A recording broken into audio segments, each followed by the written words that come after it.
थरपारकर ज़िले जे सतनि तालुक़नि में 3 फ़रवरी खां 8 फ़रवरी 2025 ताईं पोलियो ख़िलाफ़ मुहिम शुरू कई पई वञे।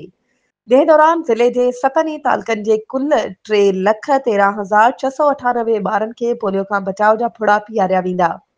अहिड़ी briefing deputy commissioner Tharparkar Abdul Haleem Jagirani, जेको डिस्ट्रिक्ट पोलियो एरेडिकेशन कमेटी जो चेयरमैन पिण आहे, तंहिंजी सदारत हेठि दरबार हॉल मिठी में पोलियो ख़िलाफ़ मुहिम जे हवाले सां इंतज़ामनि जो जाइज़ो वठण लाइ अॼु हिक सॾायल गॾिजाणी में ॾिनो वियो।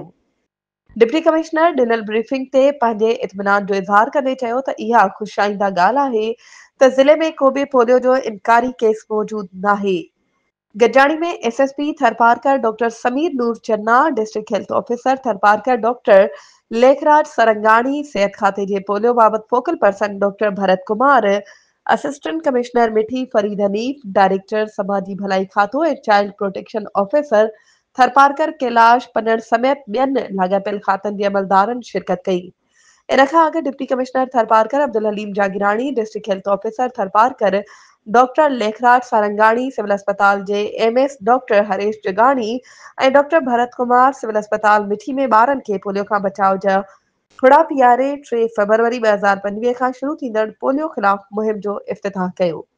वधीक ख़बरुनि ऐं अपडेट्स जे लाइ असांजे चैनल खे सब्सक्राइब कयो ऐं हा, बेल आइकन खे प्रेस करणु न विसारिजो त जीअं असांजी हर नई अचण वारी वीडियो तव्हां ताईं पहुची